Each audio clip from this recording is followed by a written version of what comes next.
Got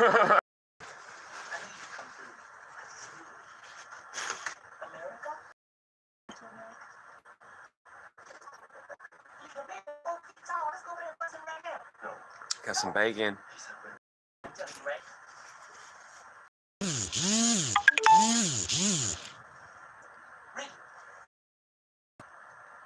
Let's go. Come on, I've been looking for you everywhere. Let's go. Ricky, did you know what I just said? I'm busy too, man. Get on your feet. Get up. Who are you? You're an East American friend, right? No, I'm using muscle. I don't like this wrong. This is the color they had left. And I said, get up.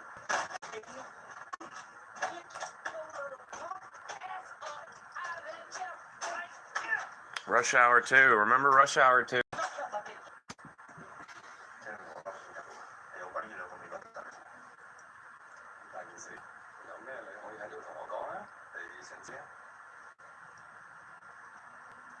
Little man, you come.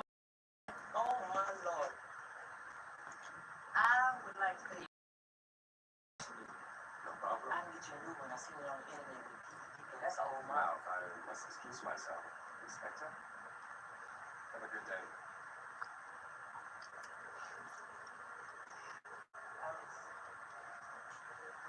Rush Hour 2 with Jackie Chan. Why didn't you tell me this man rolls like this? I told you already. You didn't. Chris Tucker. I did this. What does this mean, man? Speak English to me. That means I go this way and you go this way. I go that way, you go this way. Yes. Okay.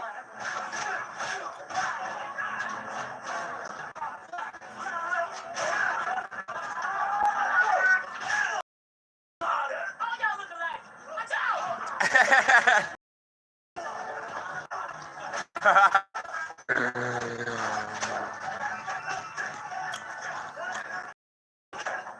I don't feel good. Oh my god.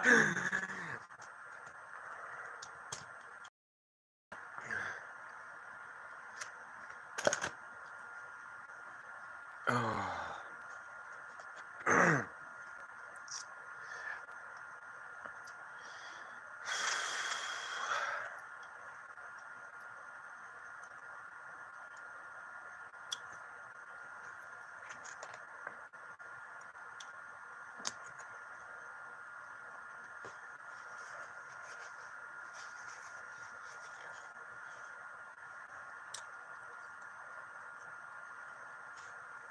Rush Hour 2.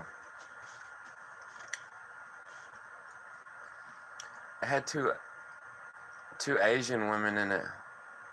That's on the cover.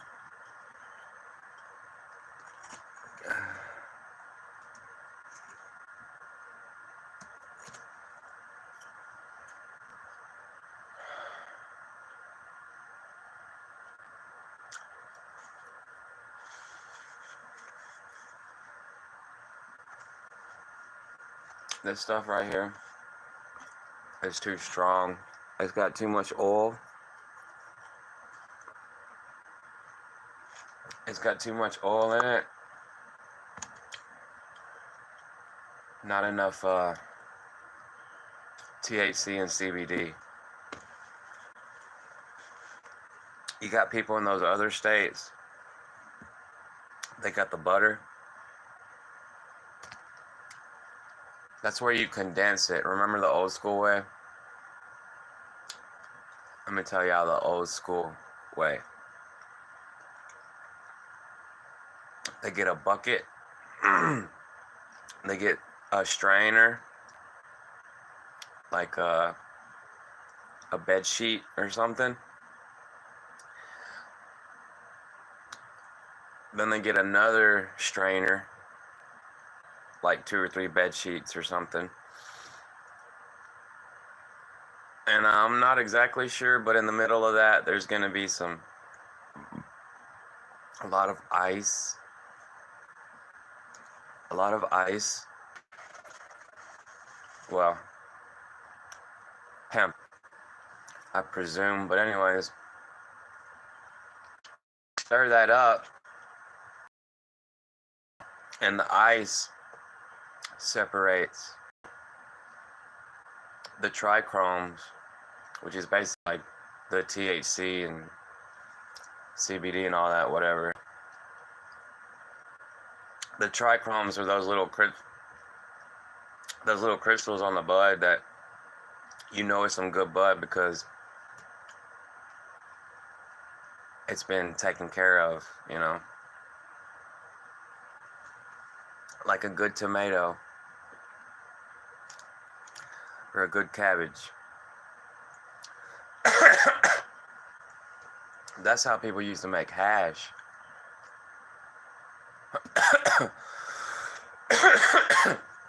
You strain it, and you strain it, and you strain it. Might have to get more ice, but I seen people do that on YouTube, and I was like, wow. That goes through a lot of weed just to get a little bit of hash. And with this hemp right here, I think they could do that. Because up in here, we're gonna cook it and sprinkle it on your meat.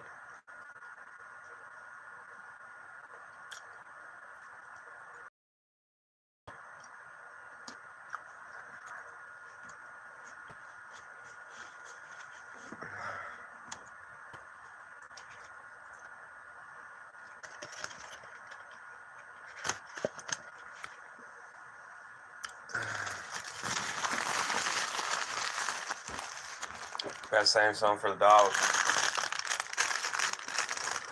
You want an onion ring?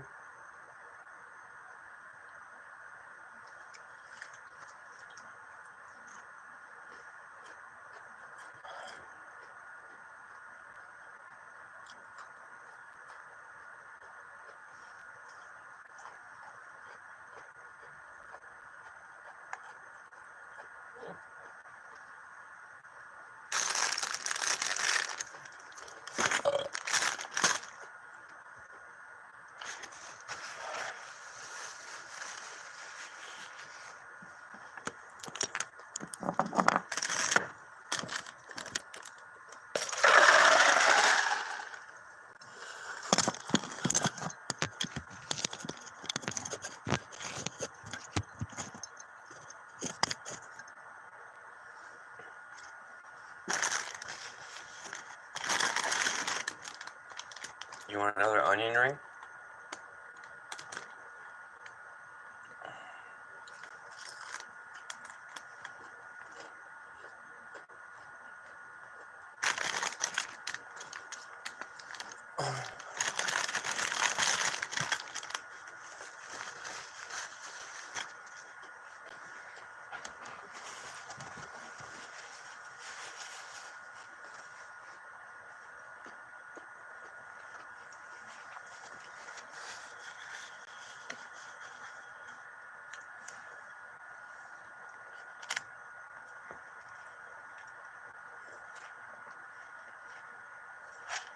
Man.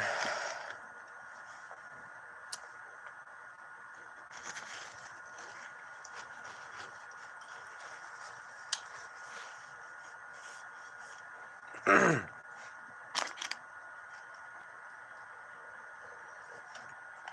think Tox really loves her grandma. I think that's her grandma. They're all like living in the same house. And you can see that whenever her grandma starts coming around, like Tox gets all tripped out.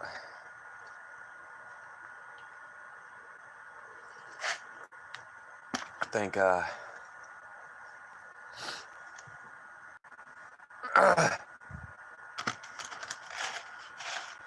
Tox loves her grandma.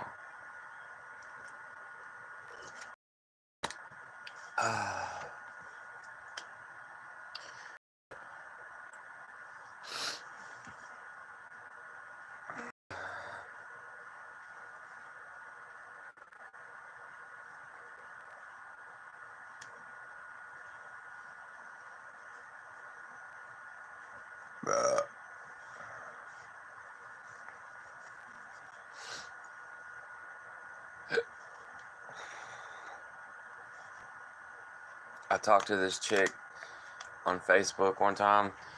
She was living with her mom and her grandma. And she had a kid. I'm assuming he was like already almost a teenager, but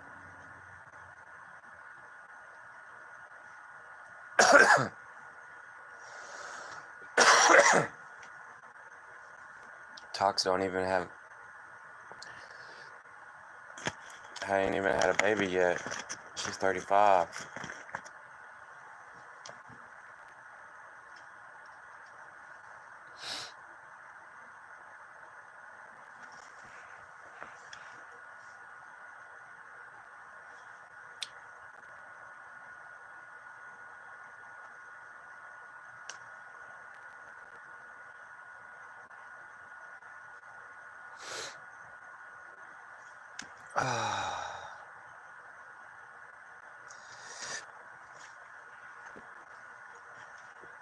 Man, I was really watching Rush Hour 2.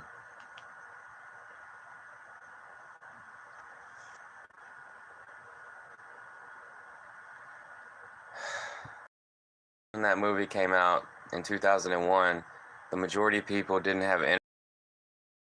Did have internet. They had 56K. I remember it.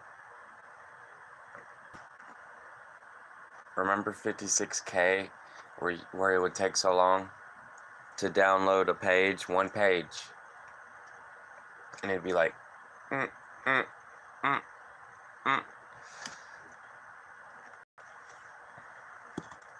Now I got like 18,000K, and I can't even live stream and watch a movie at the same time. But I can play a game and live stream on here at the same time. I just can't live stream on my game because it ain't fast enough.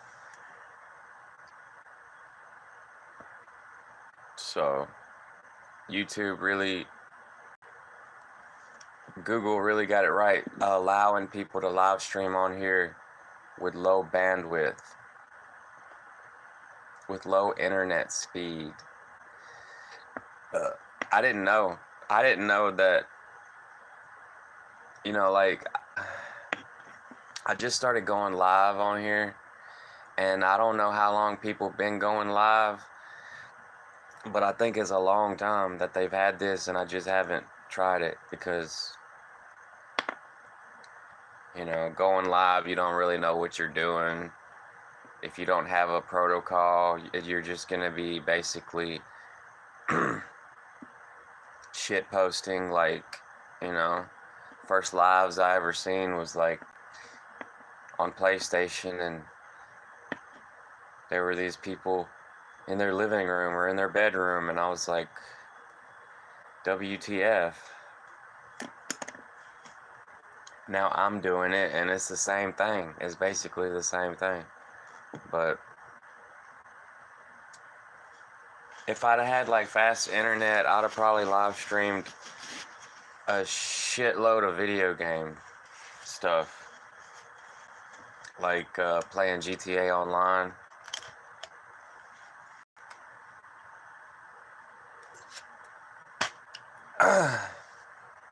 Remember GTA Online?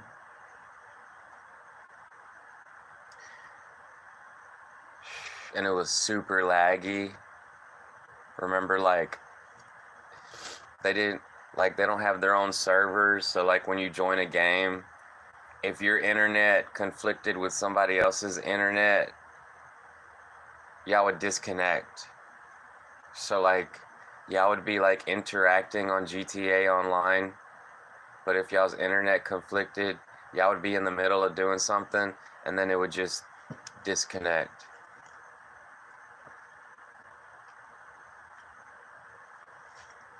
That's like on okay, like I played a lot of games and there ain't very many problems, but like PlanetSide 2 has like the best connection, because I heard because they have their own servers.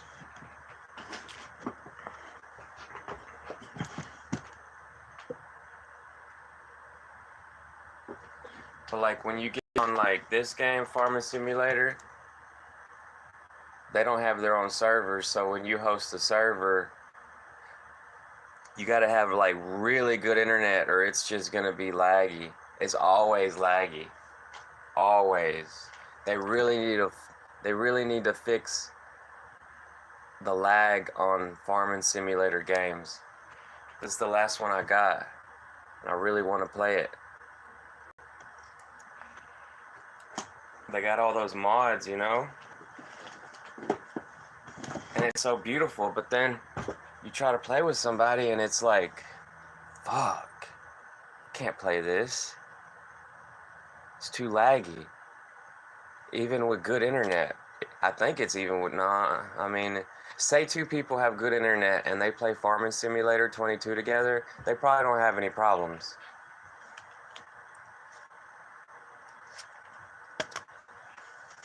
Hello, Sebastian. Hello, Sebastian. Hope you're having a good day. The AC is running out of juice, but got a wall AC and that one's pumping good.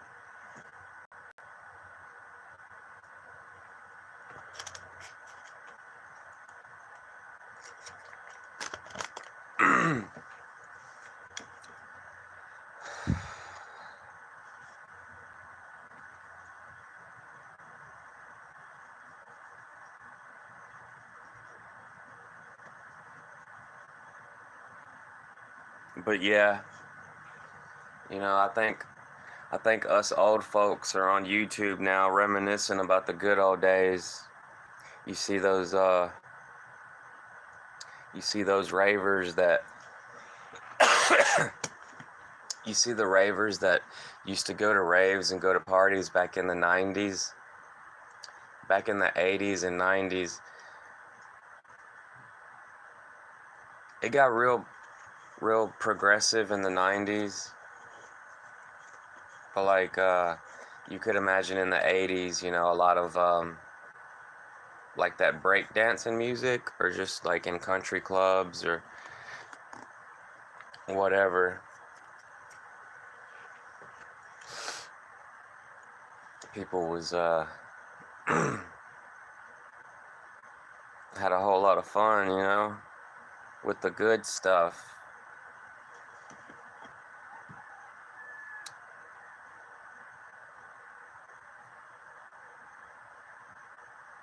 Before it was illegal, and then like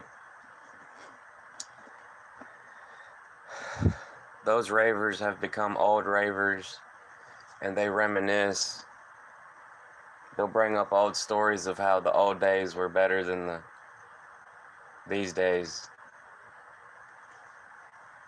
And I believe them. I believe them. The music has gotten better. It's gotten better quality music for the most part. You know, like video games have gotten better quality graphics and interaction.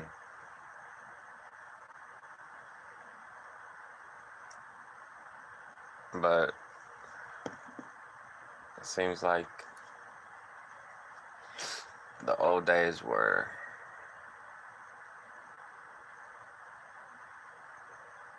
more carefree. I don't know, it's just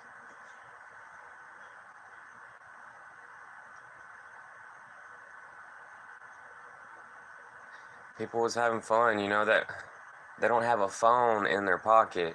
The phone in their pocket makes them feel like they're still not breaking free. Like back in the old days with these older ravers, they didn't have phones in their pocket, so they felt completely disconnected, which was a good thing.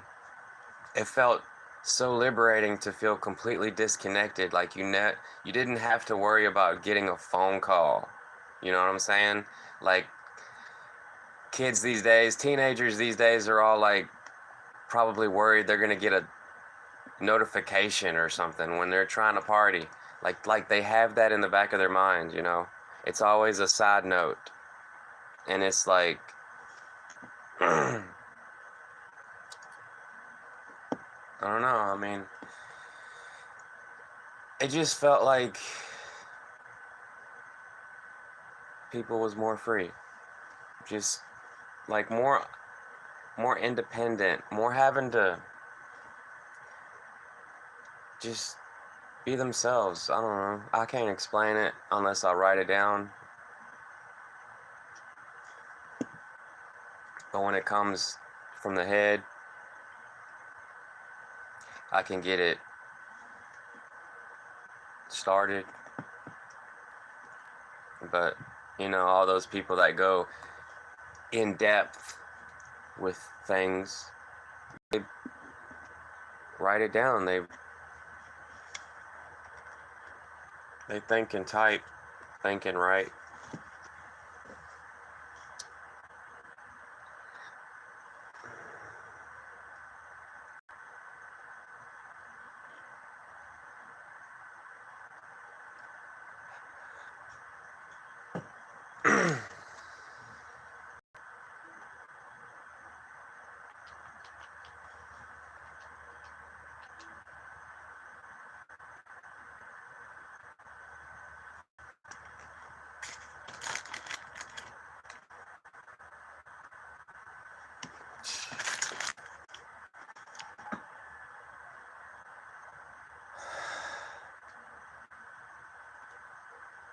See, I'm almost at 20 gigabyte with this game. I already downloaded 20 gigabyte of it.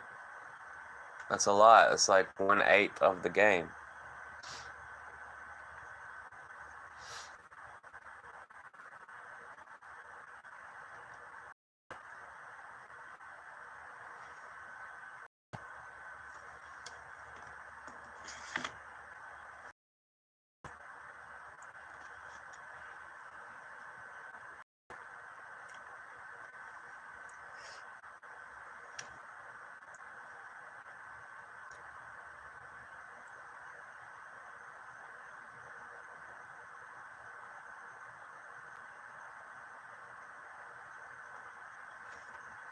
$28 to anybody out there stressing about they never been to a rave or something, or you know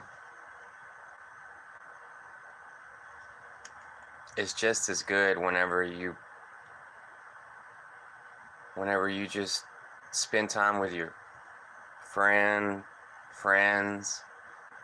girl, or your man. If you're a woman or you're a dude, just you could just have just as much fun just with 1, 2, 3 of y'all, or one, or 4 of y'all. They say more than 3 is a crowd, right? So I mean, a crowd can be fun. I've been to a few parties like that, but like all the old timers probably preferred one-on-one anyways. you know it's all about that one-on-one chemistry.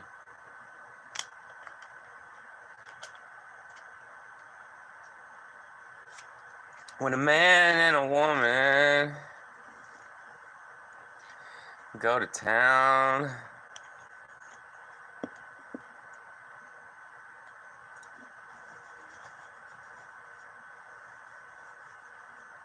I took my B12 last night.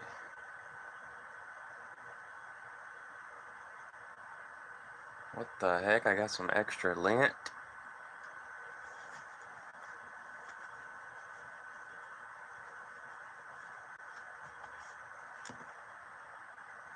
Well, back in my day, we went to the bar.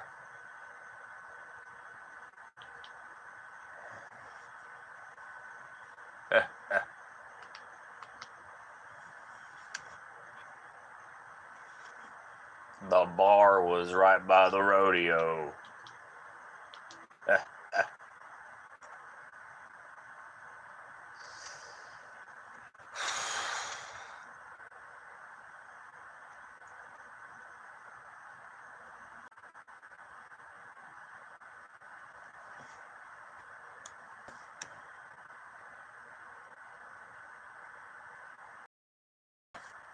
Yeah, but it's a lot of folks these days really just,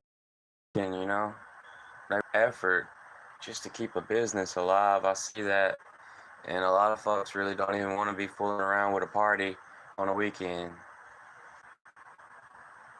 I read that Americans have the least vacation days out of Western countries. Like, we only get like vacation days or something. I don't even know. I don't even know if people around here get that days, because over in Europe they get more vacation days. They get like 2 or 3 paid weeks off, you know.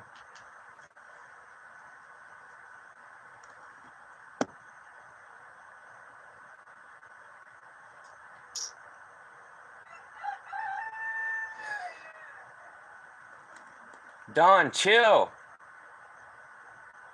Chill, Don.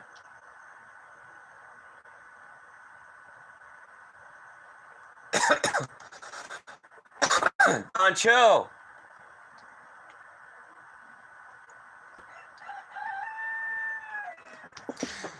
Fuck up. Man, I just realized I could use my Spotify to listen to audio, people talking.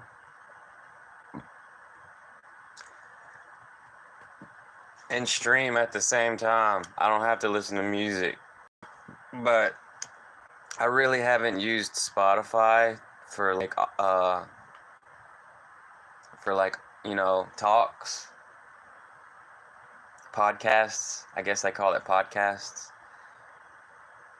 Hey Nicole, see, like Nicole to listen to podcasts like Joe Rogan or something, but there's tons of podcasts. I haven't even tried them.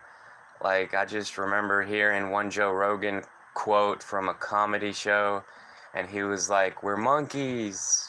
We're all monkeys. I'm a monkey. Nicole's a monkey. My daddy's a monkey." I'm just playing. Hey Nicole, how you been, Nicole? Ain't seen you holler at me in a while. I thought you done dipped out. I'm over here like shit posting, Yeah, your sister is a monkey because she likes to jump around and stuff. Y'all was probably wrestling. I never had a sister, but that's cool. Like, 2 sisters wrestling like monkeys. That's pretty funny.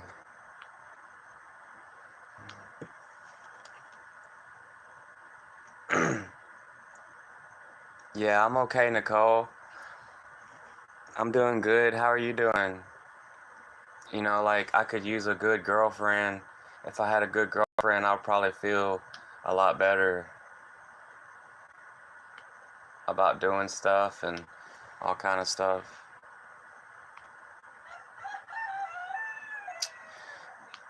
Imagine if we video chatted on here, because I noticed that when you go live, you have the option to video chat with a guest. I don't know if that's StreamYard, but probably not, but it's a split screen. And then you gotta send them an invite or something. But I haven't video chatted with anybody, like they used to have video chat on PlayStation 3 back like a long time ago, and like I didn't have a camera, and then like I got a PlayStation 4 like a long time ago, and I was hoping that they would have a lot of video chat on there, but they took it off. And so like I've talked to a lot of people on PlayStation, but I'm kind of tired of it now. Like, they shut down the parties like in 2020, and like I was already done with parties because people was acting toxic in PlayStation parties. I was around a lot of crazy people, so I had to like get away from a lot of crazy people because they just add more crazy people to the party.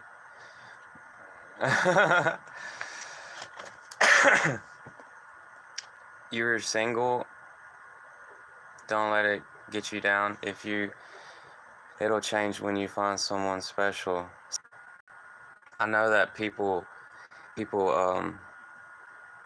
yeah, when you find somebody special, like, it just helps you feel so good. But like if that somebody special is not the right somebody special for longer than like a month or a year, they're not, starts going downhill. It starts going downhill, but the lucky ones are the ones that have somebody special. Damn, Nicole's single too. Yeah, it's like Jack Morgan, RLP. Jack Morgan, RLP, is always making videos about all these single Americans, single moms, and single childless men. I seen a whole comment on one of Jack Morgan's videos, and somebody was like, I'm 26 years old and I saved up $30,000, but I'm a virgin. Like, a dude was a virgin at 26, but at least he had, $30,000 saved up. So, but hey, like, I've talked to a 30-year-old virgin on PlayStation before. He was 30 years old and he was a virgin. Thanks, Nicole, thanks. You're my cheerleader. You're the only one that ever told me I was cool as fuck since I've been doing this. But, I watched your videos. Nicole. I saw you get wet. With a little baby. And y'all had life jackets on. I've only did that like a few times, like at a dock. There's the park and stuff, like, with friends that much when I was younger, but I probably could again.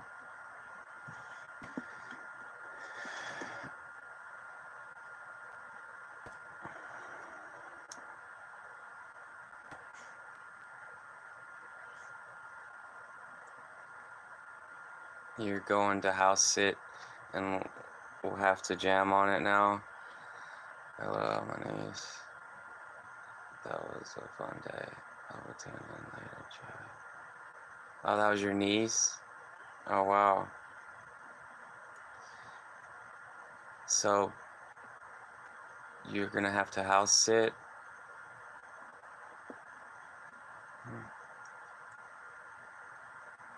Well, that's interesting. Alright, we'll holler at you later, Nicole.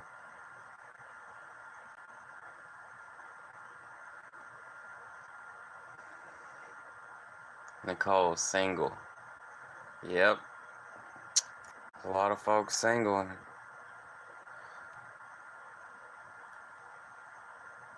That's good.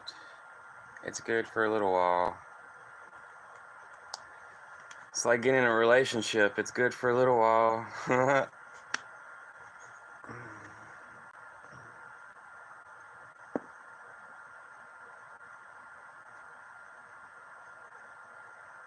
Nicole.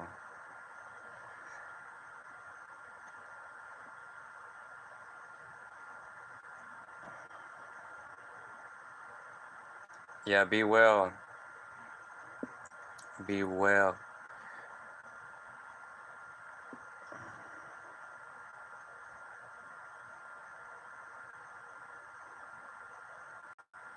You get burnout. And you just don't try. If you don't try, you're not going to get a girlfriend. If you're a woman, if you don't try, you're not going to get a boyfriend. It's as simple as that. I mean, you don't have to settle for less every time. A lot of people that I hear complaining like it seems like they have too high standards. I mean, it's like hard to find. Some people are like real particular, and it's hard to find exactly what they're looking for. But you just have to keep trying, or else you just won't get anything. You won't get anywhere if you don't try. Like,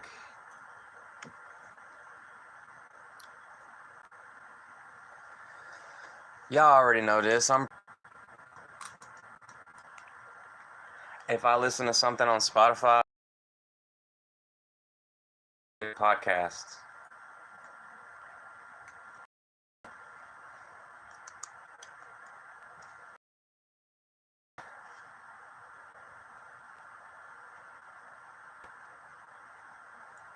Thanks, Dustin. Yeah, it's Sunday for the sun. For the sun.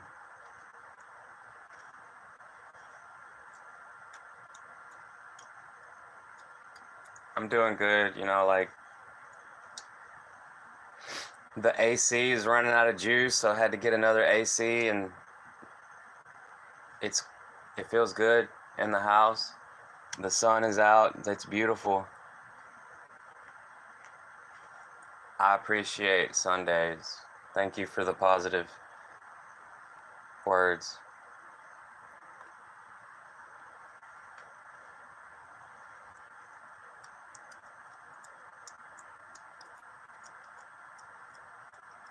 Yeah, never give up. Never give up, because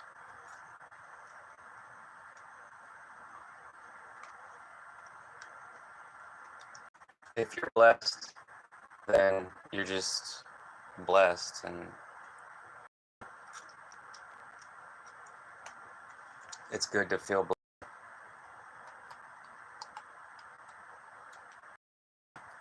Man, I had to floss, y'all got floss?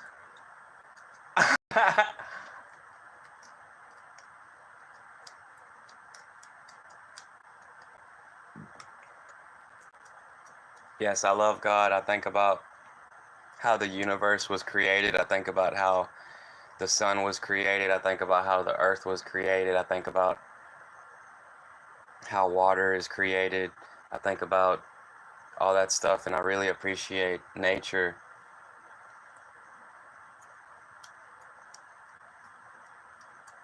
And like the inner spirit that humans have developed over time is amazing.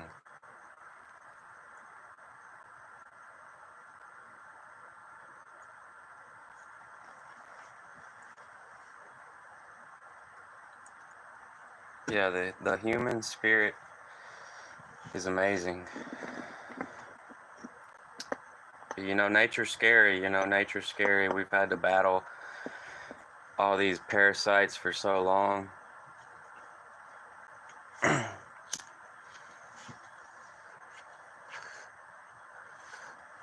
I don't even know what's the purpose of a mosquito. Like, what is a mosquito's actual purpose? A mosquito is like a giant parasite. I don't know. I mean, I don't know if spreading viruses is a good thing or a bad thing. I heard this one dude talk about how the viruses in the ocean have evolved us over time, but I don't know if that's true. Kind of sounds out there. We're all blessed, brother, because we were able to wake up. There's a lot of people that did not wake up today. Yeah, that's true.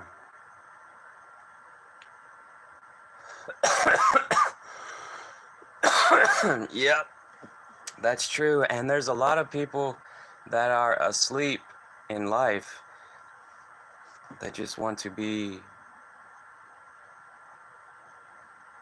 They just want to be.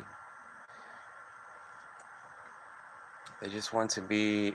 They want to stay. There's a lot of people that want to be asleep in life. There's a lot of people that didn't wake up today. So I think we'll have a moment of silence for the people that didn't wake up today.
Yeah. Yeah, we have to all we have to do is figure out what's going on, what we're going to do in our life, and how to overcome it, the good and the bad. We have decisions, the left path and the bad path, the right path. Yeah.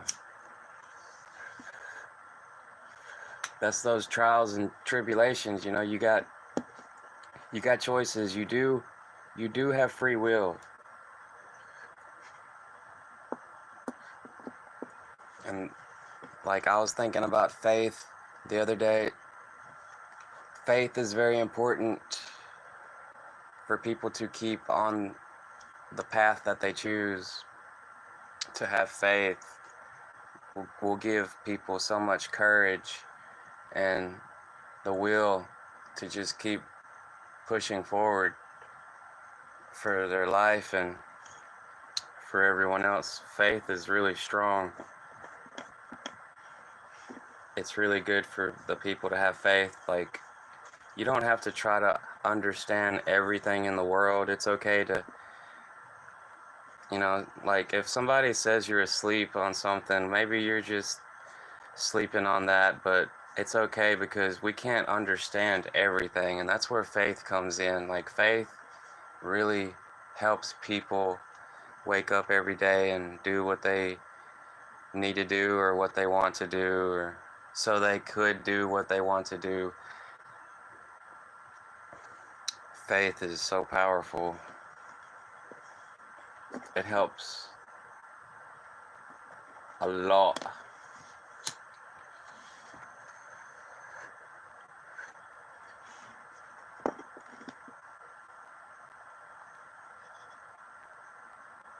Yeah, you gotta like figure out what you're gonna do in your life. I think it would help a lot if you wrote it down. Like, if you wrote down, just start writing down, like, fill up a whole page or another page of like what your plan is on life. And it might change over time, but at least you could just look at it. I was thinking about doing that. These days, a lot of people will forget because they're so distracted by all this.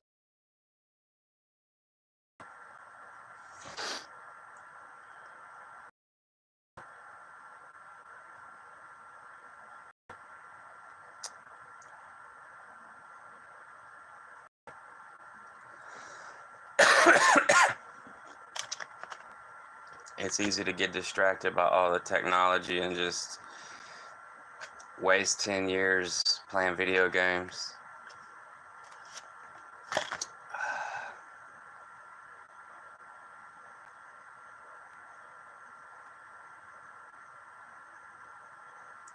Thanks, Dustin. Thanks for the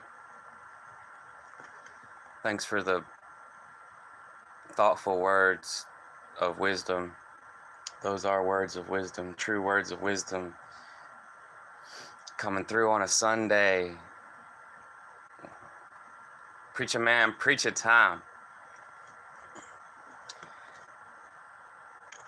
Preach a woman, preach a time. Yeah. Shout out to all the YouTubers preaching on a Sunday.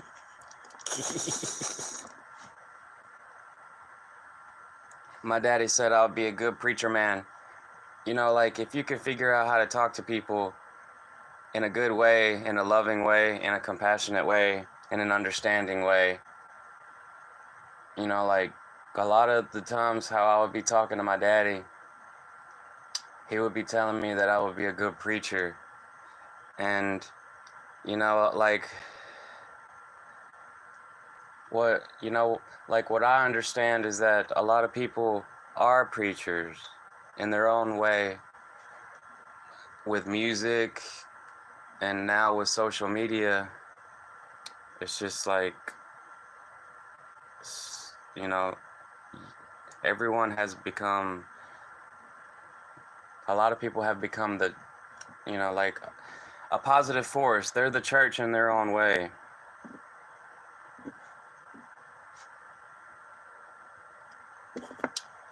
Man, but the mega churches, though, I've never been to a mega church, but they're freaking huge. Man, the mega churches.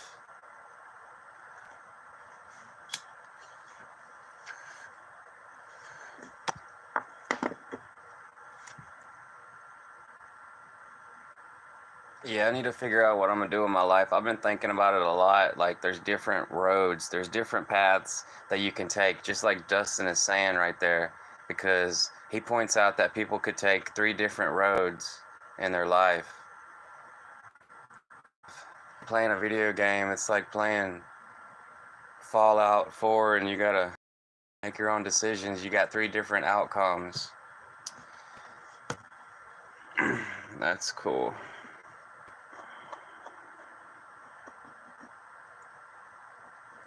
The Preacher Man podcast on Spotify, out now. I can imagine they got like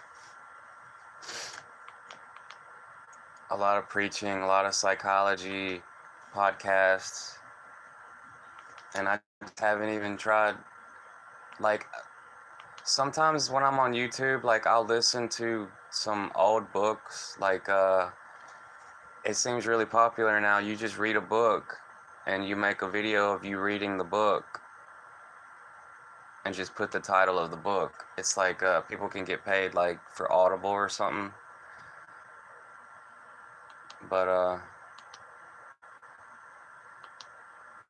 like, I was listening to that Kabbalion and that seemed interesting. I forgot what that's all about, but I seen a dude streaming. I seen a dude live streaming. I was like, "Are you reading the Kabbalion?" And he was like, "No, but I have it right here." And he showed the Kabbalion, and then but like, I listened to that Neil Goddard. I think that Neil. I listened to that Neil Goddard. There's like whole fan pages of like some I think it was, yeah, and I listened to Jordan Peterson talk about like there's these old I guess psychologists or something, like Nietzsche, whoever Nietzsche was, seems real popular. Nietzsche, Neitche or something. Uh, Philosophers, yeah, it's philosophers. That's what it is. Philosophy and philosophers. Philosophers are popular on YouTube, and I would imagine they would be popular on Spotify with these podcasts, because philosophy is like trying to figure out the world and putting it out into words yourself, and then I guess writing a book about it or something. Or there's a philosophy of like different things, I think. That's your favorite game, Fallout 4? You're level 77? Damn, what do you do?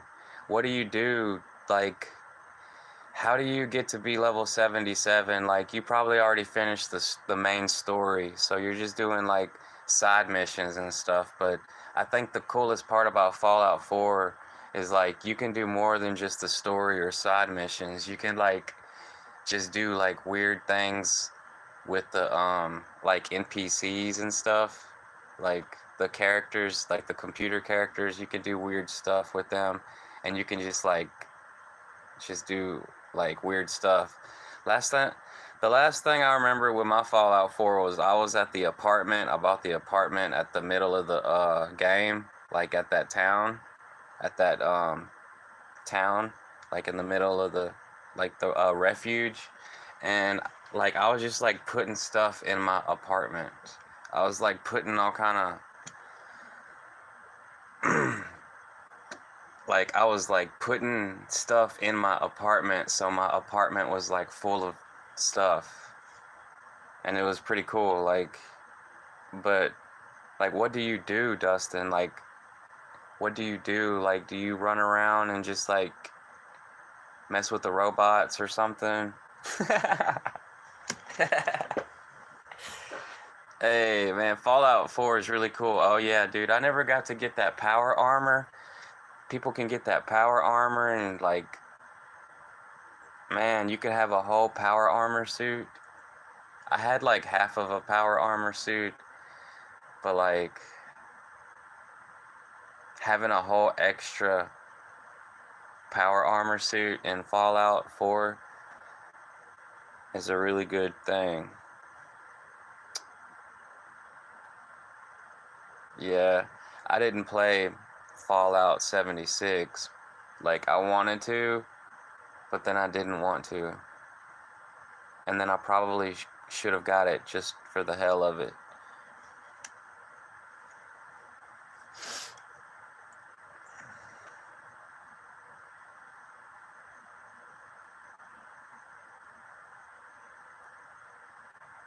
The meaning of life, love, honors, cherish, responsibility, compassion, and understanding for one another and all that is in this world.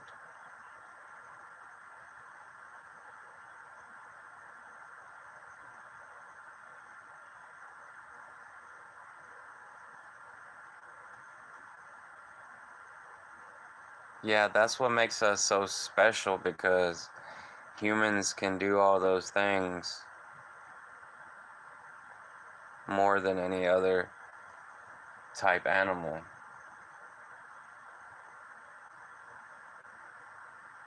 Because usually when it's like for the animals, animals are doing it for their own little group.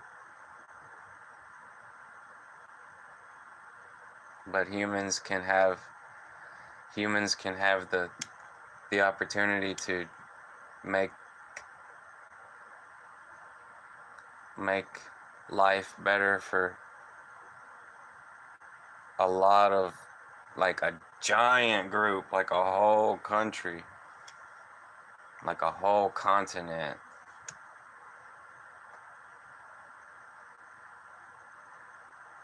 Yeah, Diamond City. Man, Diamond City, dude. I was at Diamond City and I was like, what kind of weird stuff can I do in this game? Like, I'm stuck at Diamond City with all this stuff in my apartment.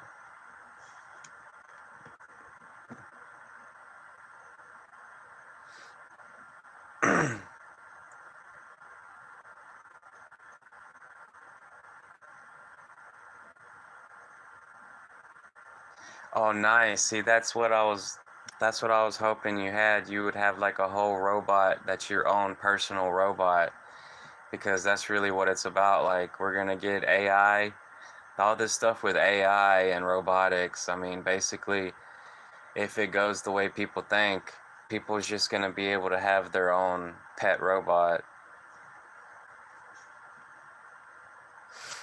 that can do things for you and with you.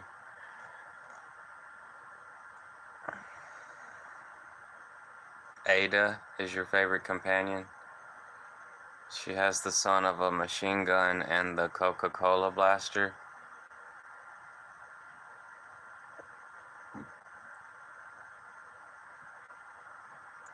Coca-Cola blaster, I don't remember that. See, I had the chameleon armor, so I don't really use the power suit. I just go invisible. You just use the chameleon armor. You don't really use the power suit. Yeah, that makes a lot of sense. I only had like 4 or 5, I only had like 3 or 4 stealth boys. I only had stealth boys. I don't think I had the chameleon armor.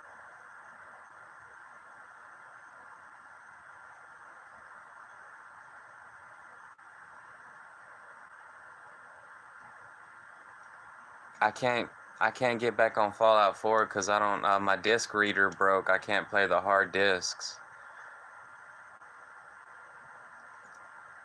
Pigment Blade.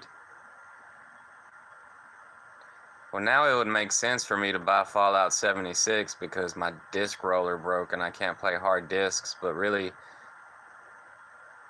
I was gonna buy a PS5 for GTA 6, but I probably should buy it for Fallout. Oh, it sucks. The game sucks. That game sucks. You need a crew for that. Oh, that's crazy. Have you ever yeah. I don't know what Pigment's Blade is. So that makes a lot of sense. Fallout 4 was the last best Fallout.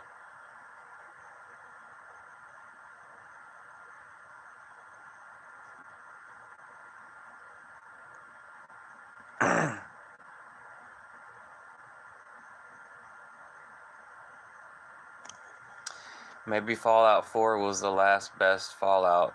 That's why I haven't really felt the need to play Fallout 76. Because it was online. And you know, it's their first game online. Fallout's really like the best.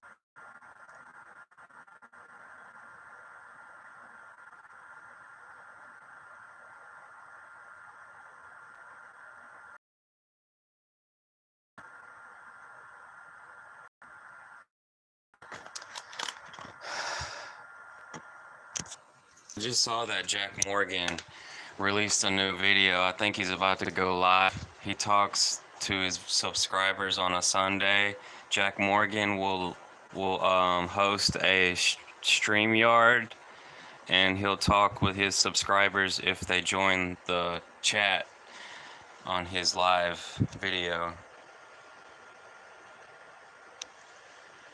But yeah, check it out. Like, Spotify has got all these podcasts. Like, I haven't even tried listening to, I didn't know what I wanted to try to search on with podcasts, but it seems like everybody has a podcast these days. Like the people on CNN, those news reporters, they'll make their own podcast and, like, I guess talk about stuff. These people are really on Spotify, like, talking about whatever they want to talk about. And I guess they have guests. Maybe some do and some don't.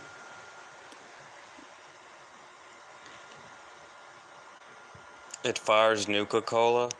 What? I didn't know about that thing. I just had the junk launcher where you could just, like, put junk in it and just, like, shoot anything out of it. But I really didn't use that thing a lot because I was like so particular.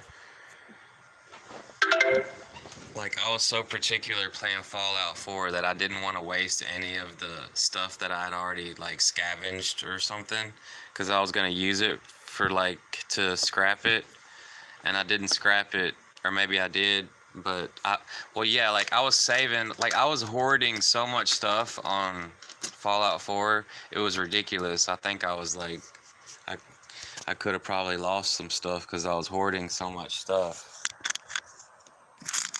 But I had like, I had so much stuff, dude. But I didn't have that. I didn't have the Nuka-Cola launcher.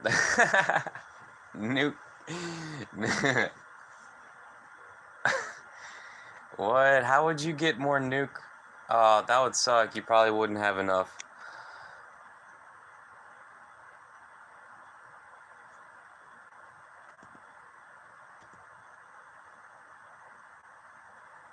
It happens when you fight a legendary. It's a blade that is surrounded by ghouls down in the cavern, and every time you someone, they get poisoned, and then it ducks. They're like, yeah, oh, okay. Yeah, that's a weird one from, like, the ghouls. I remember the ghouls. The ghouls. The ghouls. The ghouls are yeah, they got some badass characters in Fallout 4.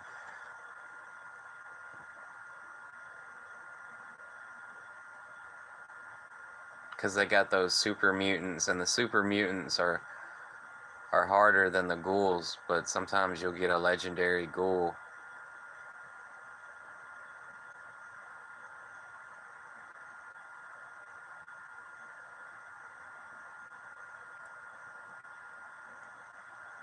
Wow.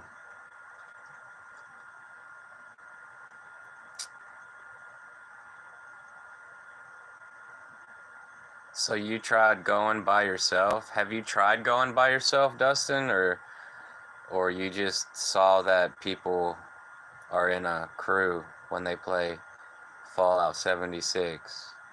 Have you actually played Fallout 76 by yourself? Or did you just see that people was in a crew?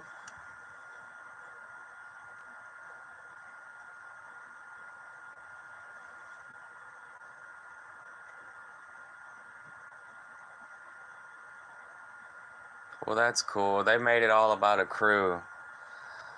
I see.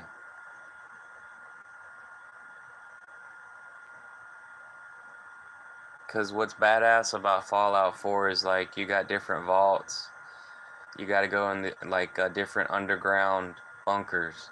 It's like if any of y'all's ever played Fallout 5, Far Cry 5. On Far Cry 5, like they all have bunkers, like little bunkers, little container bunkers, like shipping container bunkers. But on Fallout, they got massive town bunkers, like it's for the whole town.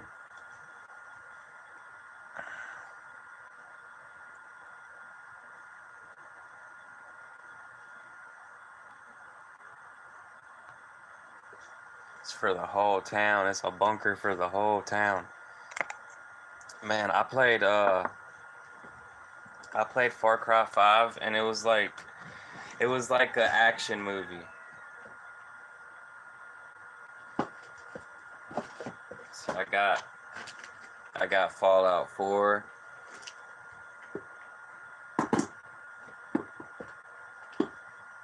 I got the Fallout 4, baby.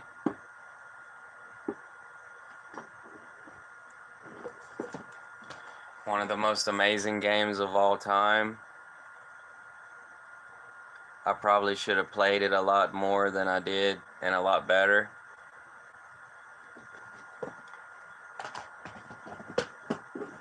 And then I played this game, and it's like a action. If y'all ever play Far Cry 5, they got a Far Cry 6. I want to play that. And on Far Cry, a whole shipping container. It's perfect sense to have a ship. I saw some $1,200, $1,500 for the really long shipping container. I could have got a really long shipping container, and it was a really good deal. They was selling these shipping containers. They was selling the short ones and the long ones. 20-foot. I think they was selling 20-foot and 40-foot shipping containers. The 20-foot was like $1,200, and the 40-foot was like $2,000.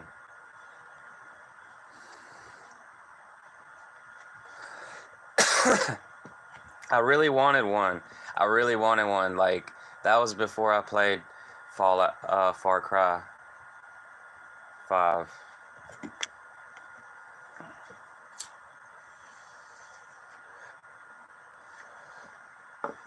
I still want one. I ain't gonna lie. Like I still want a shipping container for like $1,500. Like I'll do it.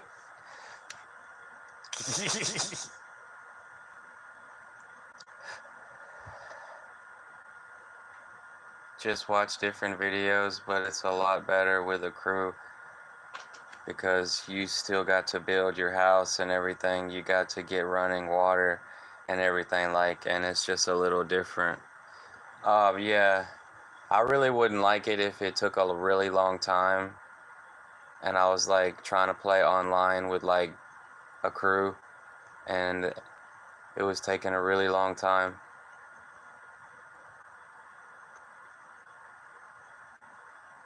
That sounds like that sounds very complicated, because like they got these games like Rust. They got these games like survival games where it's like you're just last man survival or whatever, and it's kind of the games end very fast and then you play it again. But I could imagine on Fallout 76, like the game probably lasts a long time. So I don't know what would happen with your camp if you was on Fallout 76, because there's other players, but it sounds pretty technical.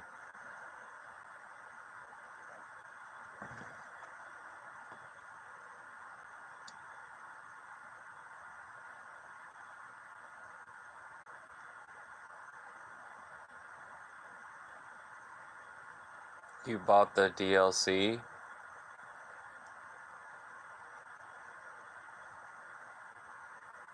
You're in Nuke World now? The DLC. Damn, I should have bought some DLC.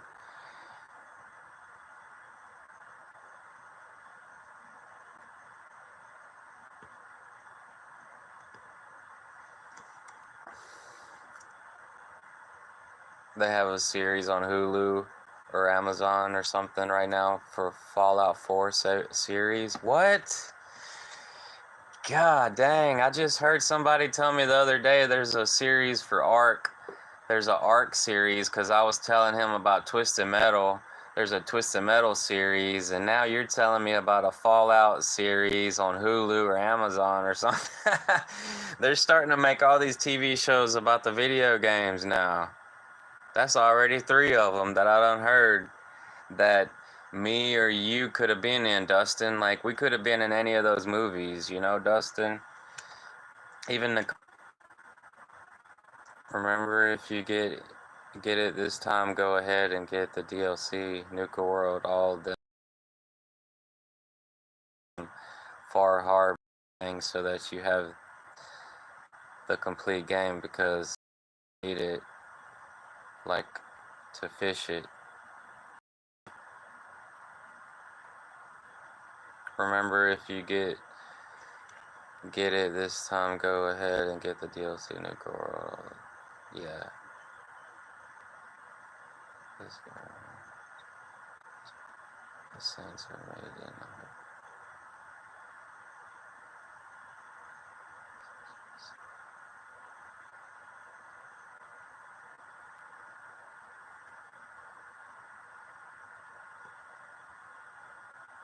It's 5, so the best thing for you to do is just go ahead and get you a PS5.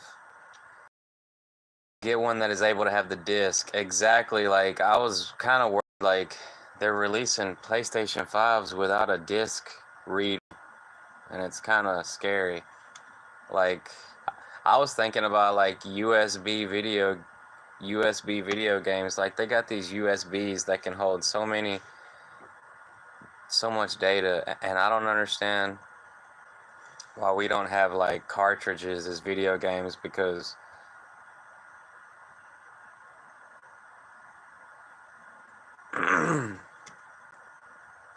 like remember Nintendo 64, it was a whole cartridge. Then they made these CDs, and now they can hold more than a CD. I don't know. They got some CDs with a lot of data on it, but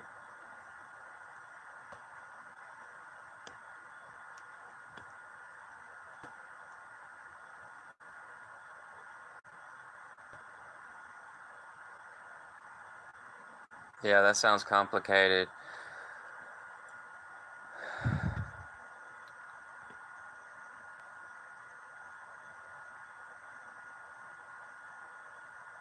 Oh, you like to fish in Far Cry? Yeah, Far Cry 5 had really good fishing. I forgot to mention that.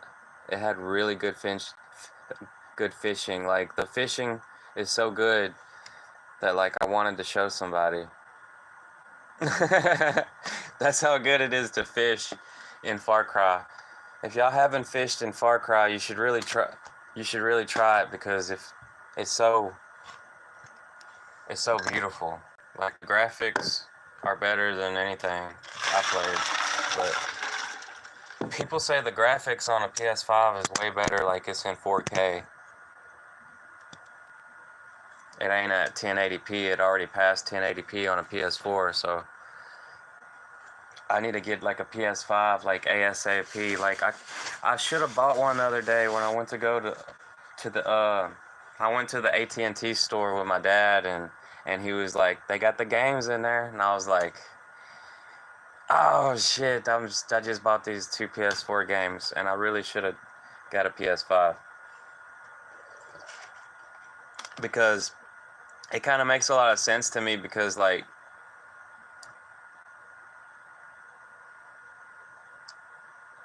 they're taking so long for GTA 6. I think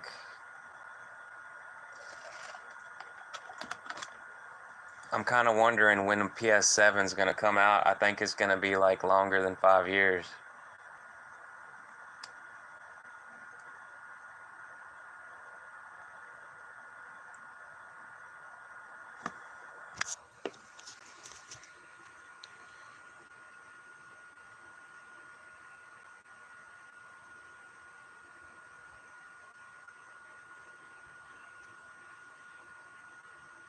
Oh, you don't have Far Cry 6?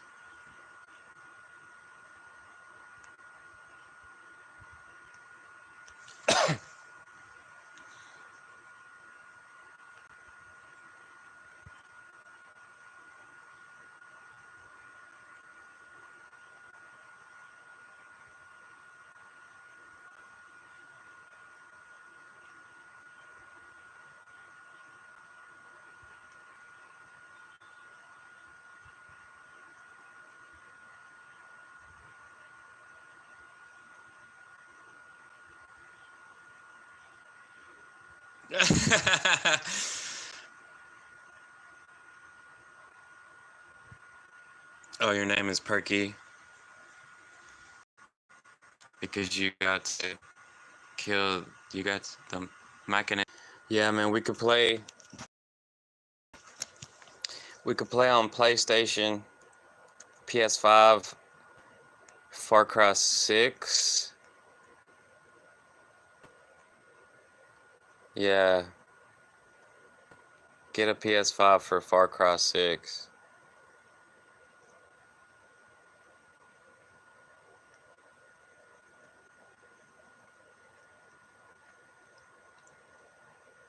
Yeah, man, we could link up next year, dude.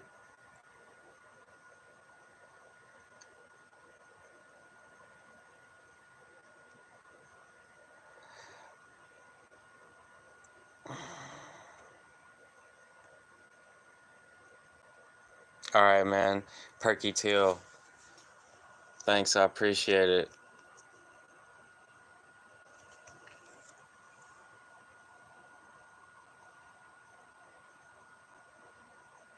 Last of Us Part 2.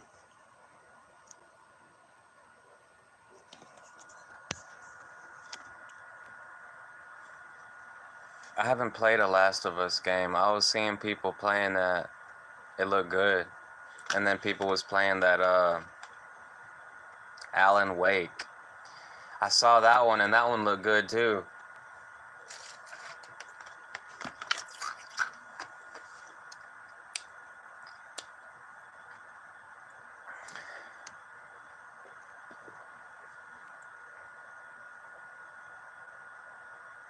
Wow.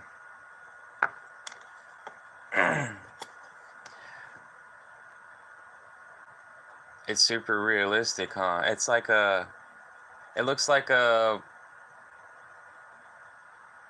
so it's like everything that's like Resident Evil, but it's like Resident Evil without the zombies. Is The Last of Us like Resident Evil without the zombies?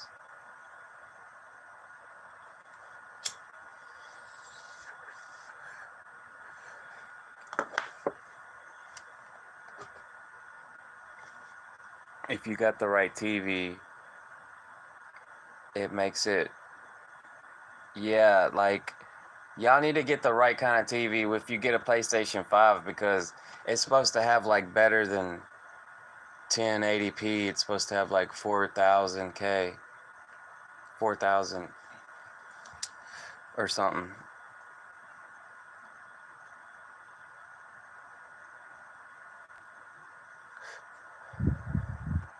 Oh, it'll play the PS4 games?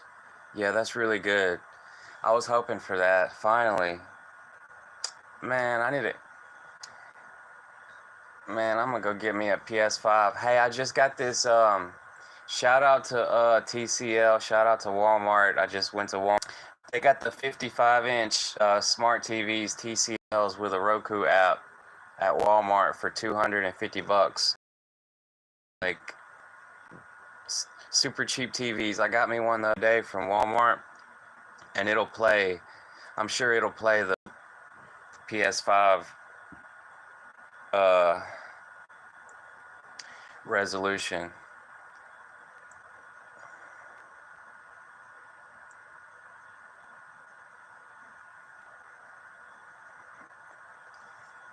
Yeah, they've been taking so long for GTA 6, like, it's ridiculous. Like, I really don't think it's gonna be the best game of all time. They need to just release it already. Like, they shouldn't have took so long because they was really probably working on GTA 5 updates because they add all these updates trying to add to the game when they could be working on the next game.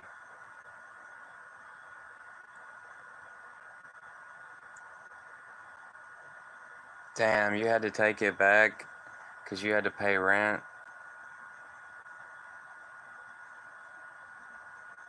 That's messed up.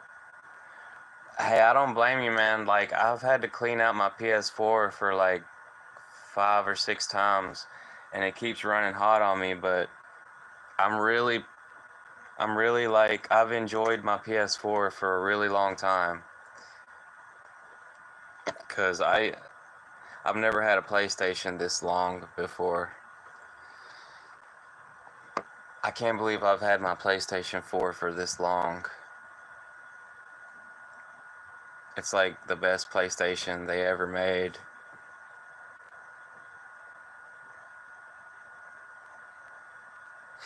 Tag team with me and then we just go around and have fun. Hell yeah, dude. Fucking right, man. That's what I'm talking about. Like, I love the good games, you know. I ain't ashamed to admit it. Like, I'm a gamer. Like, I just love games. It's just something about games. I really thought I was gonna like try to make games, but you know, if you make games, you might have to move to like where the game industry is at.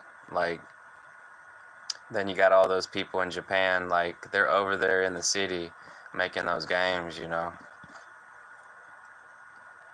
The people you can see like it's branching out. It's really branching out. Like back in the day, you would only see people make games and they would be like in Japan or California.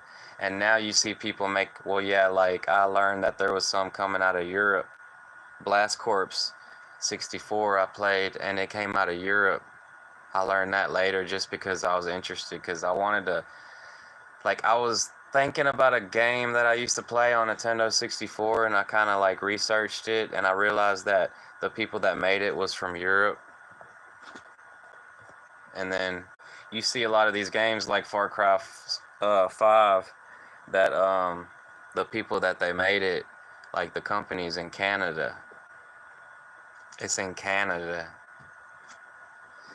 And I think that's really amazing. Like, you know, it seems impossible to make a video game, but I'm pretty sure like if you're told what to do and you learn it, like you can do something. You could do something. Unless, well, like I figured that I could never be a programmer because like I figured if I tried to be a programmer, I probably could never be one, but I would try to be like an artist or shit. I'd even be like one of those motion capture uh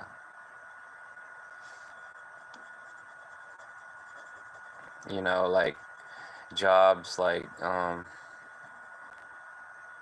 they got the voiceovers and stuff, or but there's so many artists in a video game, it's ridiculous. Like if you look at the credits on a video game, the majority of them is going to be like programmers and then artists, like a lot of artists.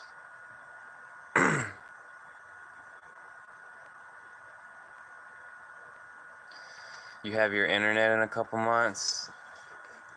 What kind of internet is it? Is it AT&T internet or T-Mobile or Verizon? I want to get T-Mobile.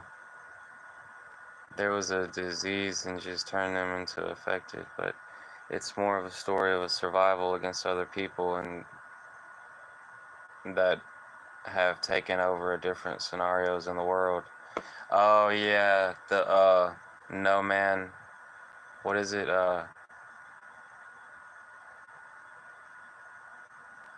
Last. I keep seeing that game, but I haven't played it. The Last of Us Part 2. Oh, I think I looked at that and I was like, is that a new one? Or is that like a remastered game or something? Like, I didn't even know what that was.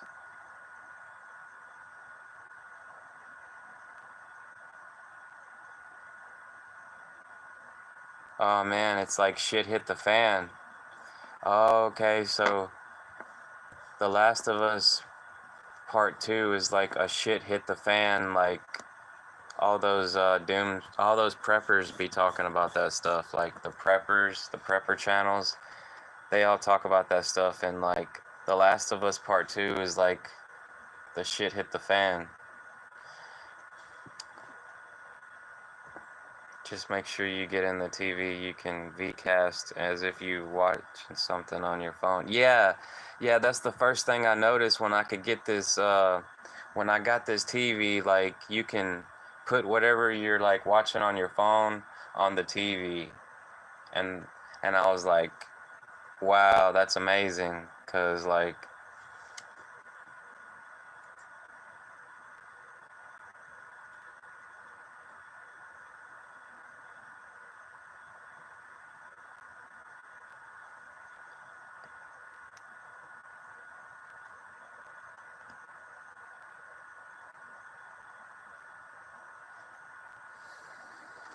and can just be cash straight to your TV and you ain't gotta do nothing.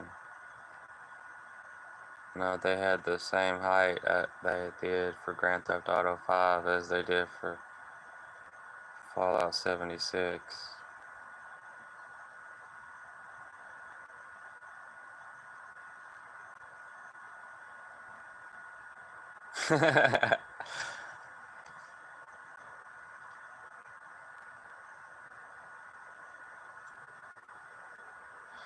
Oh man.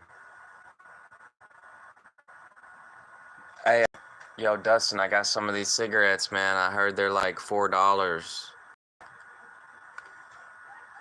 There's a brand of cigarettes for like $4 because Marlboro Lights cost a lot of money. They're like $7, but these, I heard these are like $4. But if I get some of these, it's like $7. But like, I smoked 2 of these, and they're pretty good. They're kind of strong, and yeah, like I heard they was $4. I think the name of them is 24/7.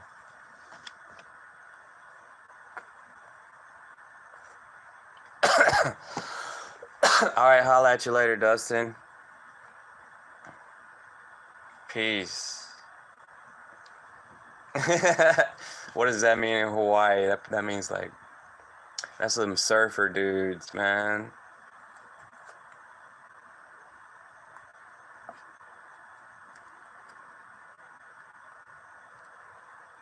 Yeah.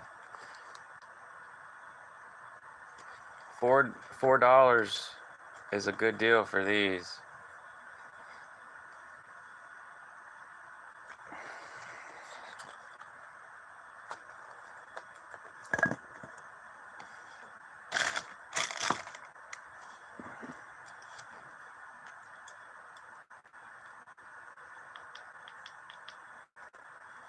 Alan Watts. Yeah, let's play that shit. Whatever it is, somebody got the jump on him. Be Here Now Network / Love Foundation. All right, let's just go to the middle ones and then press play.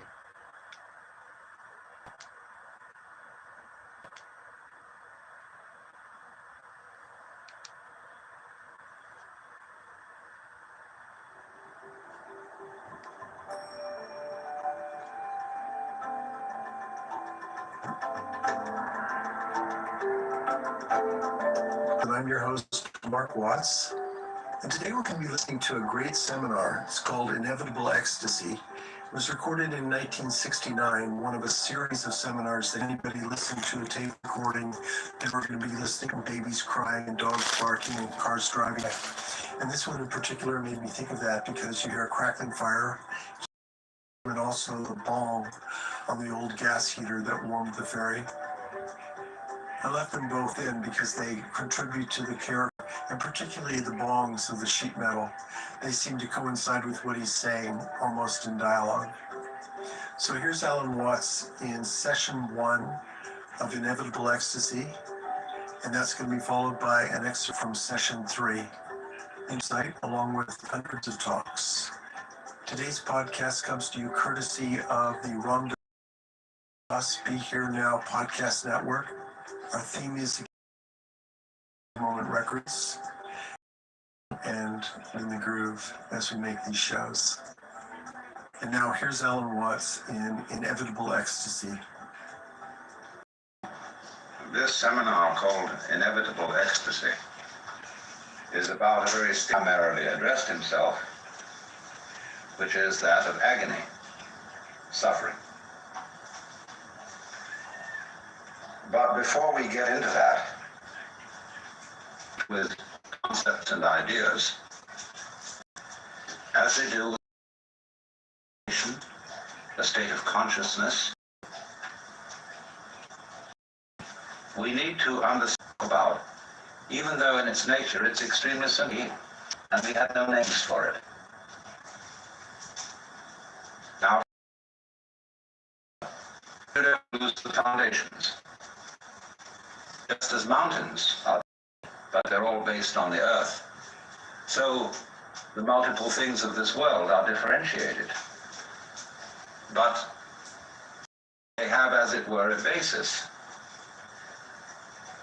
There is no word for that basis, not really, because words are only for distinction. And so there can't really be a word, not even an idea, of the non-distinction. We can feel it, but we can't think it. But we don't feel it like an object. You feel you're alive. You feel you're conscious, but you don't know what consciousness is, because consciousness is present in every conceivable kind of things. It's like the space in which we live, which is everywhere.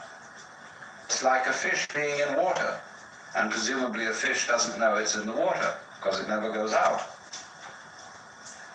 A bird presumably knows nothing of the air, and we really know nothing of consciousness, and we pretend space isn't there. And become fascinated, which is about, enchanted by all the things that adults wave at you. You feel all the distinctions which are the supremely important things to be concerned with. Cantaloupe. You enjoy sleeping or beauty. Those are responses of our environment, as natural as feeling hot near a fire or cold near ice. So are certain responses of fear or of sorrow. They are not attachment. Attachment is exactly translated by the modern slang term hang-up.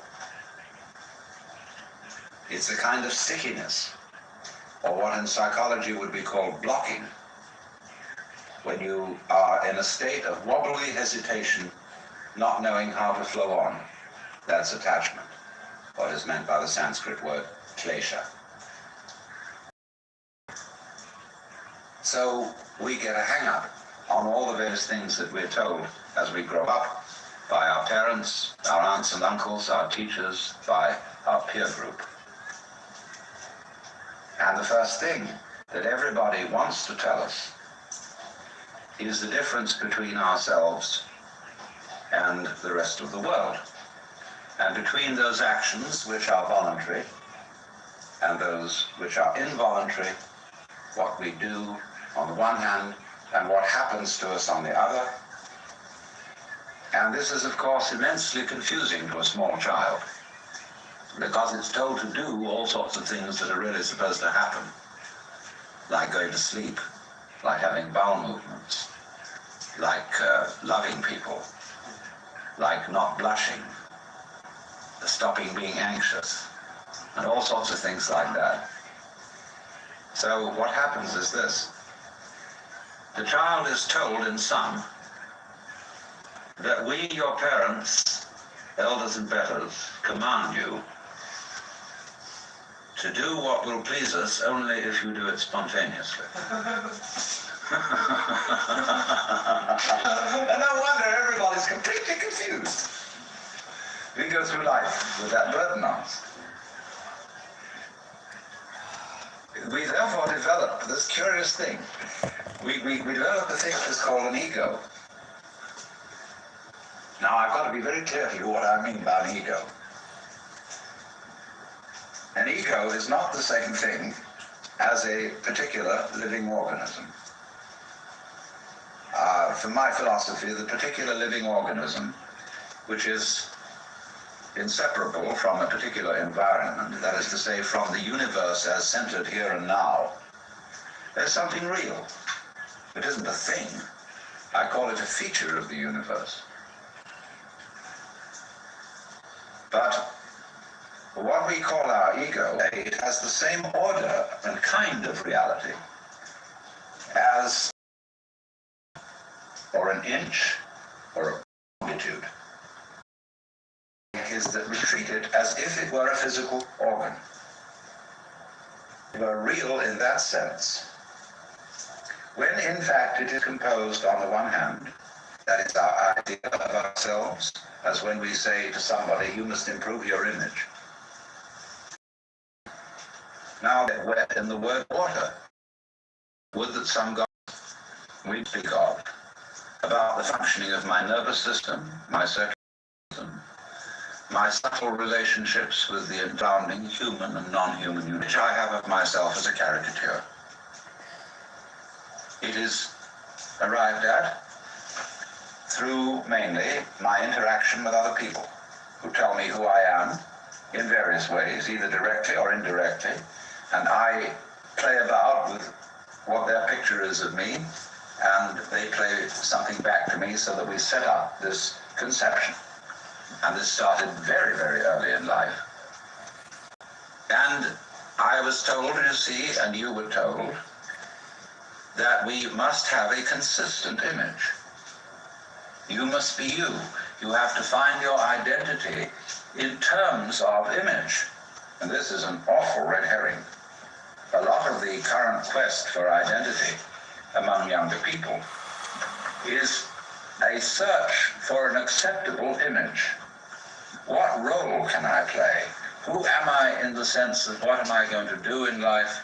And so on. Now, while that has a certain importance, if it's not backed up by deeper matters, it's extraordinarily misleading. So therefore, on the one hand, there is this image, which is intellectual, emotional, imaginative, and so forth. Now, we would say, I don't feel that I am only an image. I feel there's something more real than that, because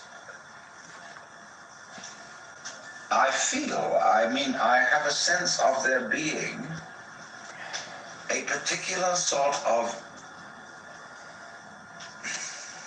how do we say, a center of something, some sort of sensitive core inside the skin, And that corresponds to feeding myself. It's certainly not the whole body.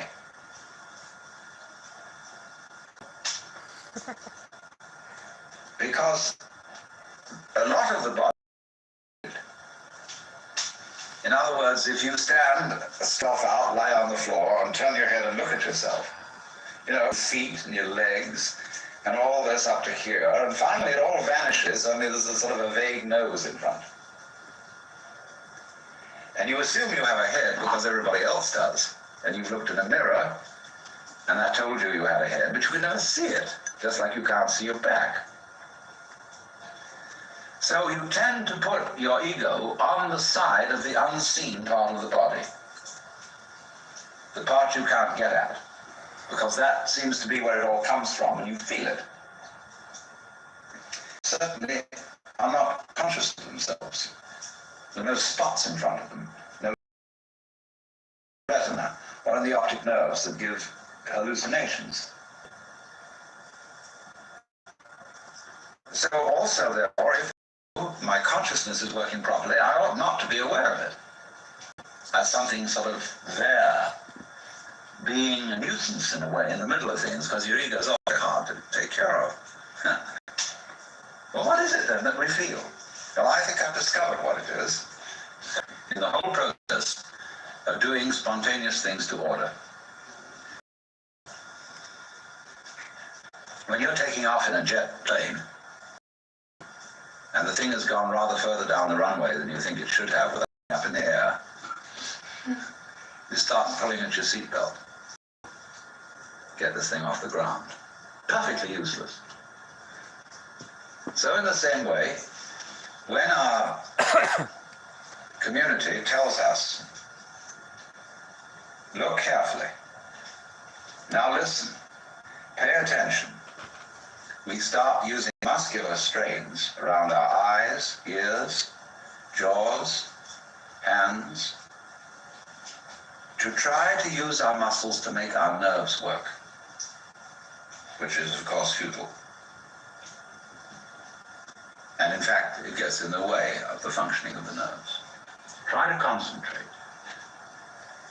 And then when we try to control our emotions, we hold our breath, pull our stomachs in, or tighten our rectal muscles to hold ourselves together. Now pull yourself together. Immediately, what are you going to do? What does a child understand by that? He does it muscularly, pulls himself together. This is useless. So everybody chronically pulls themselves together, so that it's so funny, if you get a person to just lie on the floor and relax, there's the floor under you, as firm as can be, holding you up. Nevertheless, you will detect that the person is making all sorts of tensions. So that chronic tension, which in Sanskrit is called sankocha, which means contraction, is the root of what we call the feeling of the ego. So that, in other words, this feeling of tightness is the physical referent for the psychological image of ourselves. So that we get the ego as the marriage of an illusion to a futility. Even though the idea of an I with a name, with a being, is naturally useful for social communication, provided we know what we're doing and take it for what it is. But we are so hung up on this concept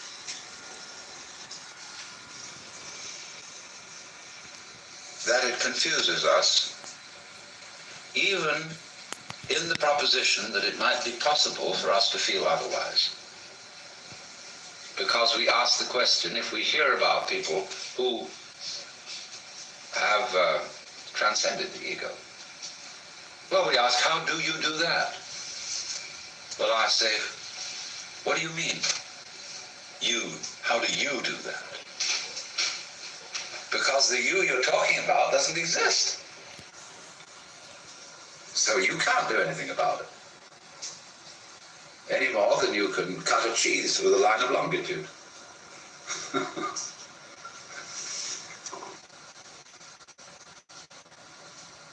Now, don't be frightened. Anything you know, you can get back later. But for the time,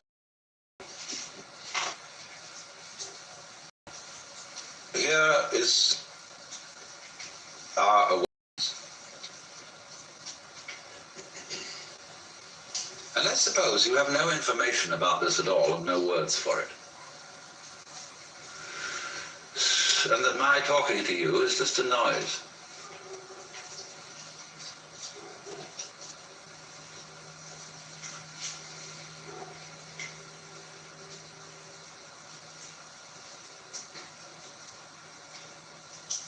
Now, don't try to do anything about this. Don't make any effort. Because naturally, by force of habit, certain tensions remain inside you, and certain ideas and words drift all the time through your mind. Just like the wind blows or clouds move across the sky. Don't bother with them at all. Don't try to get rid of them. Just be aware of what's going on in your head. Like it was clouds in the sky. Or the crackling of the fire.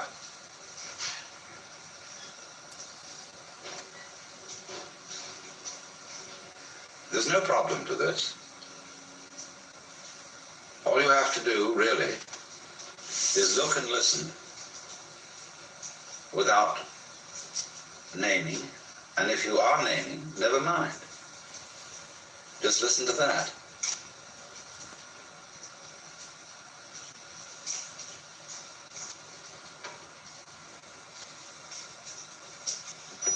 That you can't willfully stop thinking and stop naming. It isn't a sign of your lack of practice in meditation. That it runs on all by itself simply means the individual separate you is a figment of your imagination. So you are aware at this point what's happening. Remember, you don't know anything about the difference between you and it. You haven't been told. Between here and there, that what you see out in front of you is here or far from your eye. Watch a baby put out a finger to touch the moon.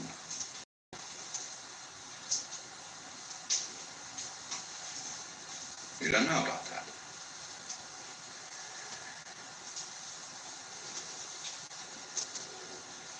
Just, therefore,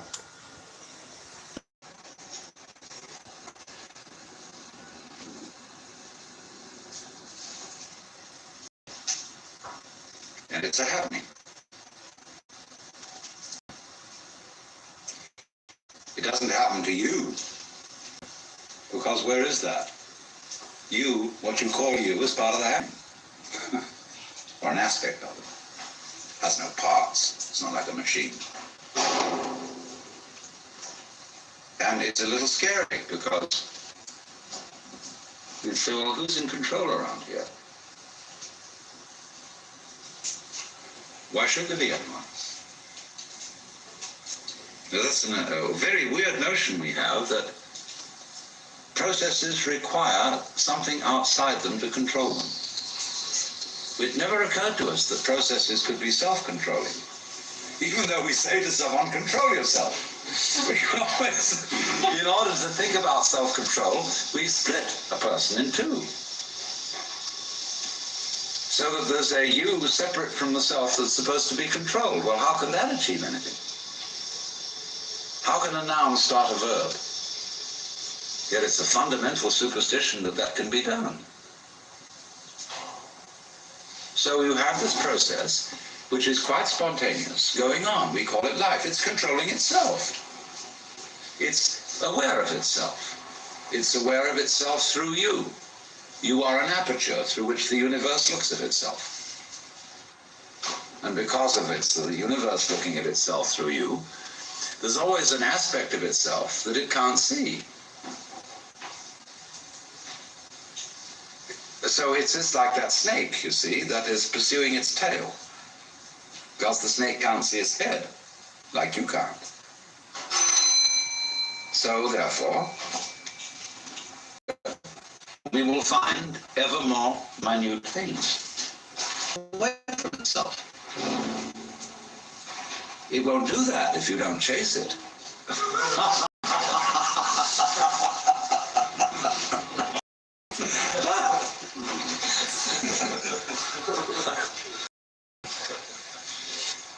So, the universe is chasing its own tail. See, it's the thing we're talking about, this Tao. And it's a game of hide and seek. Really, when you ask the question, who is doing the chasing, you are still working under the assumption that every verb has to have a subject. That when there is an action, there has to be a doer. Well, that's what I will call a grammatical convention, leading to what Whitehead called the fallacy of misplaced concreteness. Like the famous "it" in "It Is Raining." So when you say, there cannot be knowing without a knower, this is merely saying no more than there can't be a verb without a subject. And that's a grammatical rule and not a law of nature. Anything you can think of as a thing, as a noun, can be described by a verb. And there are languages which do that. It sounds awkward in English, but face it, when you look for doers as distinct from deeds, you can't find them. Just as when you look for stuff underlying the patterns of nature, you can't find any stuff, you just find more and more patterns. There never was any stuff, it's a ghost. What we call stuff is simply patterns seen out of focus. And it's fuzzy. So we call it stuff. You know, like that cakewalk. He laughs like Elon Musk. So, we have these words: energy, matter, being, reality, even Tao. And we can never find them. They always elude us entirely. Although we do have the very strong intuition that all this that we see is connected or related. So we speak of a universe. Although that word really means one turn. It's your turn now. Or like you make one turn to look at yourself. But you can't make two turns and see what's looking. So,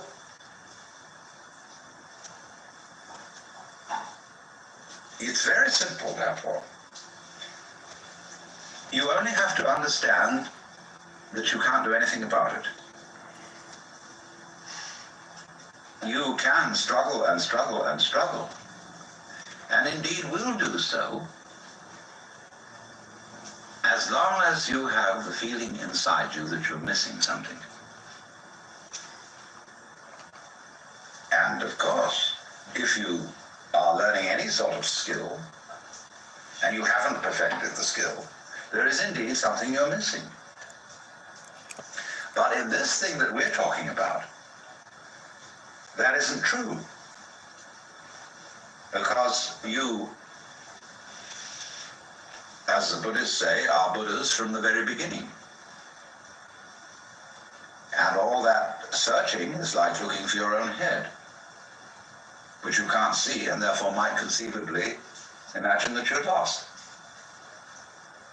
So, that indeed is the point. That we don't see what looks, and therefore we think we've lost it. And so we're in search of the self, the Atman,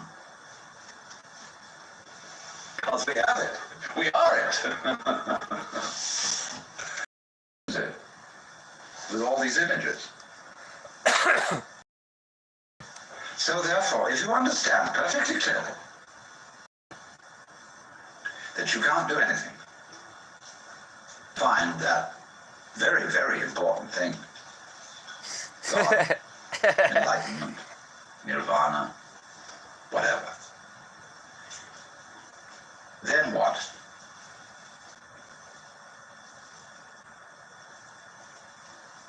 You have friends, Alan. Well, Friends. I find, it's so stupid because even if I tell myself, well, there's nothing I can do about it. Why did I say that? You see? Why did I say that?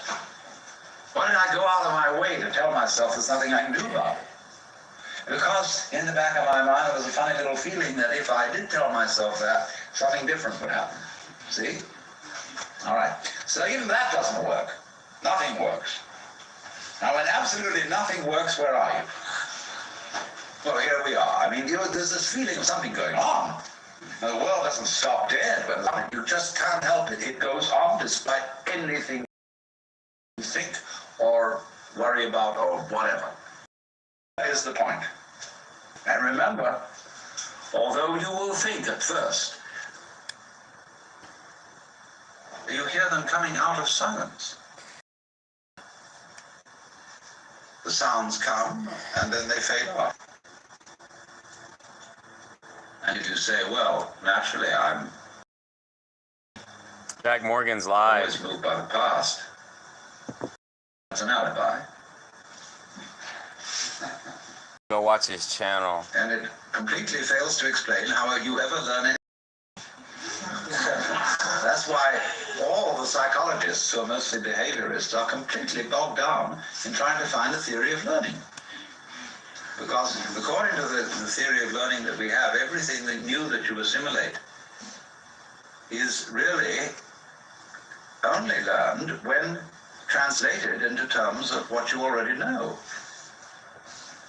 So, in that sense, learning becomes like a library which increases only by the addition of books about books already in it. A lot of libraries are indeed like that. So, that's what we call scholasticism.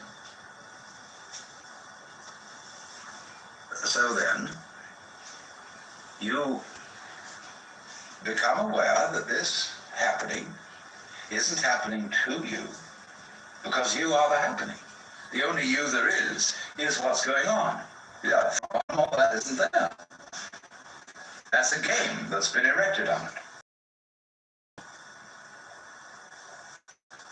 And it isn't determined.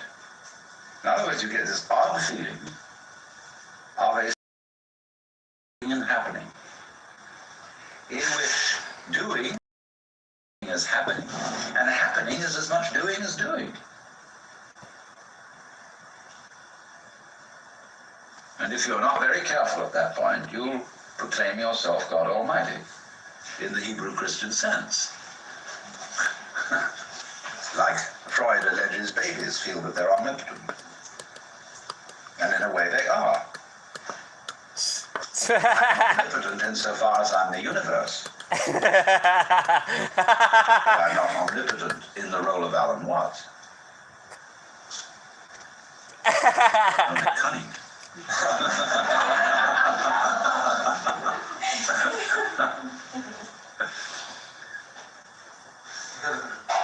So now then, this sensation of the happening, as you see anything, you don't go and distract yourself with something else.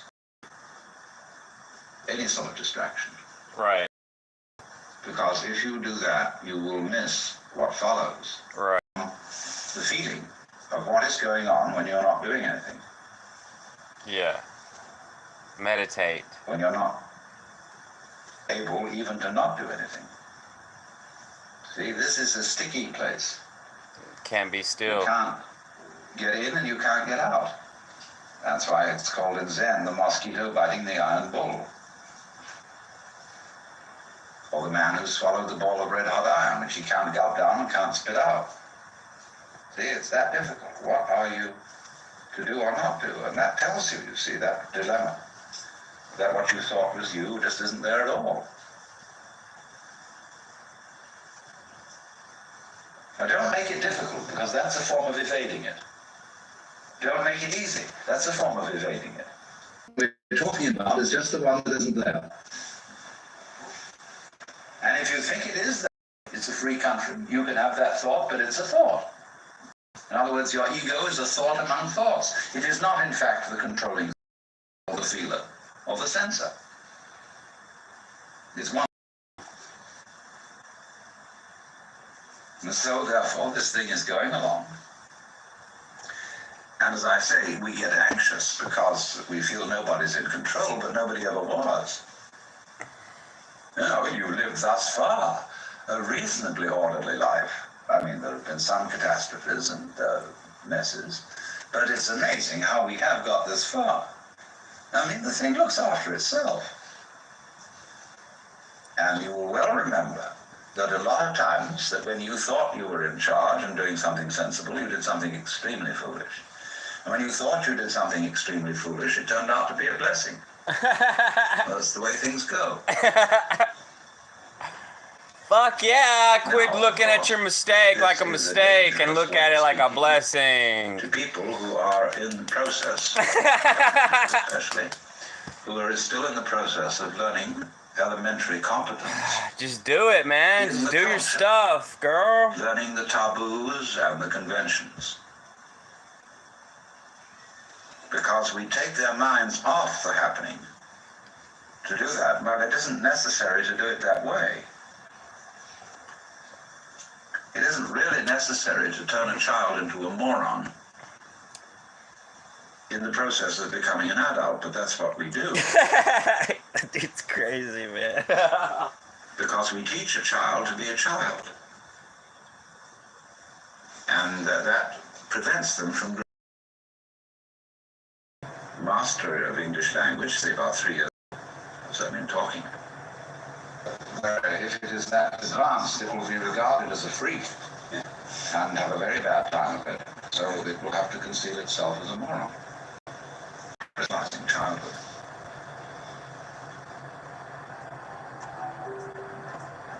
You've been listening to Alan Watts. Yeah, that was really... Inevitable Ecstasy Part 1. And now we're going to go on to Part 3 of his, well, at least part of Part 3. An edit of about 20 minutes where he gets really some great. very interesting territory. Enjoy Alan Watts in Inevitable Ecstasy, brought to you by the Ram Dass Be Here Now podcast network with some help from Eden Hemp. I was making a basic comparison yesterday between the state of consciousness of a baby and that of a so-called mature adult. Respectively, what we would call undifferentiated and differentiated.